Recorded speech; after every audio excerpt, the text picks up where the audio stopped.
people have been charged in the murder of a mother in Cheltenham. She was shot earlier this month while sitting in a Dunkin' drive-thru. The district attorney is calling this crime a cold-blooded killing. This is the story of Rachel King, a 35-year-old devoted mother and beloved teacher at Grover Elementary School in Philadelphia. Rachel never could have imagined the danger that awaited her one fateful morning as she waited in her car with her 11-year-old son in the backseat. Little did she know, her usual stop for a morning coffee would turn into a nightmare beyond comprehension, and her life would come to a tragic end in the most unexpected and horrifying way. Welcome to Viral Crimes. Subscribe and hit the bell icon for more stories. This story takes us to Philadelphia, Pennsylvania. Philadelphia, often referred to as the city of brotherly love, is the largest city in the state of Pennsylvania. Rachel King's journey as an educator began in 2014 when she joined Grover Cleveland Mastery Charter School, located in a lively neighborhood in Philadelphia called Tioga Nicetown. Everyone looked up to Rachel. She was known for being really nice and caring to her students, and she worked really hard to help them succeed. The students loved her and saw her as more than just a teacher. She was like a shining star that inspired them and got them excited about learning history in their 7th and 8th grade classes. Rachel was the mother to an 11-year-old son, Jalen. She was a single mother raising her son on her own. Rachel poured her love and energy into being the best mother she could be. In her Facebook posts, she proudly documented the birth of her child on October 7, 2011, a date etched forever in her heart. However, life is never a smooth ride, and Rachel's heart would soon be tested by a tumultuous relationship when she fell for William Hayes. But what began as a promising romance turned sour when William cheated and was involved with another woman named Julie Jean. When Rachel discovered the painful truth, Williams decided to break up with Julie. However, Julie Jean was not ready to let go. In a disturbing turn of events, she resorted to incessant texting, calling, and even harassment against both Hayes and Rachel. The situation escalated to such an extent that Hayes had to seek protection from Julie through a restraining order. Consumed by rage and jealousy, Julie decided to take revenge on the woman who stood in her way. Julie's thirst for vengeance led her to a sinister plot to murder Rachel. Julie reached out to Zaki Stephen Al-Hakim, the cousin to the father of her children. Together, they plotted and conspired to carry out a cold-blooded murder. Their sinister plans were exchanged through text messages, leaving a chilling digital trail of their deadly plan. Among these messages was a haunting screenshot of Google Maps, pinpointing the exact location of Rachel's apartment.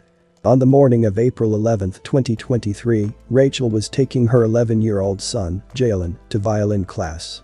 A seemingly ordinary trip to a Dunkin' drive-thru would soon turn into a nightmare that would haunt young Jalen forever. In the blink of an eye, Zaki, with a heart as cold as ice, approached the driver's side door of Rachel's vehicle and shot her multiple times in front of her son, leaving Rachel lifeless in the driver's seat. Jalen, innocent and helpless, watched in horror as his beloved mother was taken from him in the cruelest way imaginable. The motive behind this cold-blooded killing raises haunting questions about the extent to which jealousy and hatred can lead people to commit unthinkable acts of violence. In the aftermath, officers found 6 9mm fired cartridge casings scattered on the ground, a haunting reminder of the terror that unfolded just moments before. Witnesses described a black male, with a slight build, driving a light-colored sedan, possibly a Ford or a Mercury, heading east after the shooting. Further investigations revealed that the suspect had strategically parked his car just a few feet away from the drive-thru.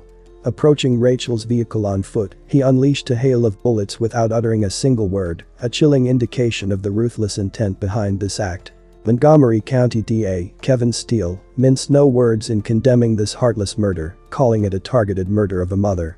Saying, "This cold-blooded killing of Rachel King was a targeted murder of an innocent person, planned by these two defendants, and horrifically carried out in front of King's son. It is a tragic killing of a good person, all because of an ended affair." The assailant had stalked Rachel in the days leading up to the fateful day, waiting outside her residence. Cell phone evidence further painted a disturbing picture, linking Julie and Zaki to the crime in a web of incriminating messages and images.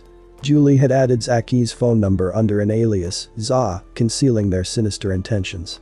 A photo of Rachel, held by a woman identified as Julie, was taken just minutes after Zaki shared his real-time location with her, creating a chilling timeline of events. In the aftermath of the murder, both Julie and Zaki attempted to erase evidence of their involvement in the murder, frantically deleting texts from their cell phones. But law enforcement managed to recover the damning communication, exposing the chilling details of their cold-blooded plan. On the day of the murder, authorities said Julie sent Zaki a message on Cash App with a payment of $5, with an emoji message that is interpreted to mean link up, message me, no phones, that's it. In the wake of the horrible tragedy of Rachel King's murder, the wheels of justice began to turn. Philadelphia police were swift in their pursuit of the suspects, determined to bring those responsible to account for their heinous actions. As the sun set on that dreadful day, the law enforcement's keen eyes spotted the Mercury Sable, the vehicle allegedly driven by Zaki. When officers bravely attempted to halt the suspect's escape, a wild chase ensued, with Zaki zigzagging through the streets at breakneck speed. The desperate attempt to flee came to a crashing end as the Mercury Sable collided with a fence on 16th Street, leaving chaos and destruction in its wake. In the aftermath of the chaos, Zaki was taken into custody, but his alleged reign of terror didn't stop there. Shockingly, investigators linked him to an unrelated murder, the fatal shooting of 36-year-old James Chris Farrell Jr., just days before Rachel's tragic death. The evidence piled up, and the pieces of the puzzle began to fall into place. Addie Farrell, Chris's mother, expressed a bittersweet relief at the knowledge that Zaki was behind bars, bringing some sense of closure to her family's painful ordeal. "I'm at ease because I know where he is, and I don't have to worry anymore," said Addie Farrell, Chris's mother. Then, the fact this young man is in jail, and it kind of brought some closure. The new National Integrated Ballistic Information Network (NIBIN) machine proved crucial in linking the two murders, revealing that both crimes were committed with the same weapon, a 9mm handgun.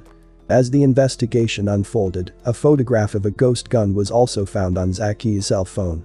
The sinister mastermind behind the chilling plot has been apprehended. Julie Jean, 34 years old, now faces the weight of justice, charged with first and third-degree murder, along with conspiracy. Breaking on CBS News Philadelphia, police call it a cold-blooded killing. 2 people have now been arrested in the murder of a teacher and single mother who was killed in front of her young son. Police have arrested Zaki Al-Hakim and Julie Jean. They say Rachel King was targeted by them in a conspiracy. Investigators say Al-Hakim and Jean planned to conspire to murder King, who was the longtime girlfriend of a man named William Hayes. Prosecutors say Jean and Hayes had an affair back in 2022. After Hayes broke it off, the DA says Jean continued to harass both King and Hayes. And then police say Al-Hakim and Jean conspired to murder King. Right, the facts of this case and how these 2 defendants conspired and planned for nearly 2 months to kill Rachel King is truly disturbing. It was a cold-blooded killing, a targeted murder of an innocent person planned by these 2 defendants and horrifically carried out in front of King's son. Among the evidence recovered, prosecutors say, is a photograph of a gun, also a map of the victim's apartment. The prosecution's case is built on a trail of evidence, painting a disturbing picture of Julie's alleged involvement in plotting with a hitman to end Rachel King's life. Meanwhile, Zaki Stephen Al-Hakim, 33, the alleged gunman, finds himself behind bars, held in the confines of the Curran Fromhold Correctional Facility in Philadelphia. He too will face charges of first-degree murder, conspiracy, and related crimes. Rachel King's boyfriend lovingly praised her as a dedicated mother pursuing a master's degree and principal's certificate. CEO Gordon conveyed the school district's heartbreak, calling Rachel the heart of the community.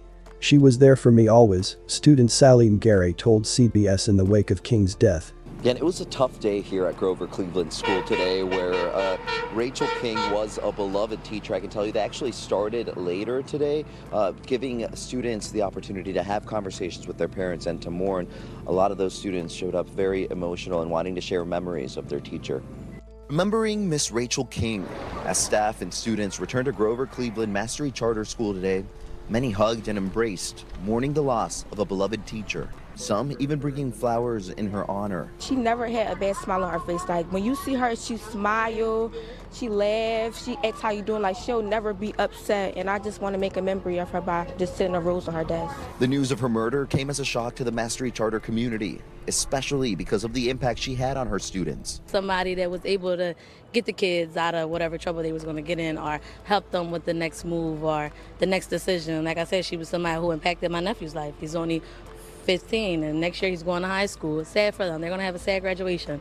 I still got a hole in my heart because she was a main piece. She was there for me always. And I can't believe that actually happened. What happened to Rachel was a tragedy.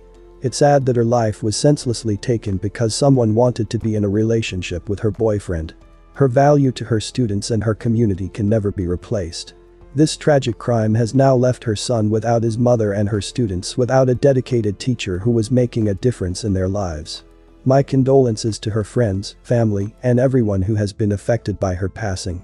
May you continue to heal and one day find peace. Thanks for watching, and I will see you in the next video.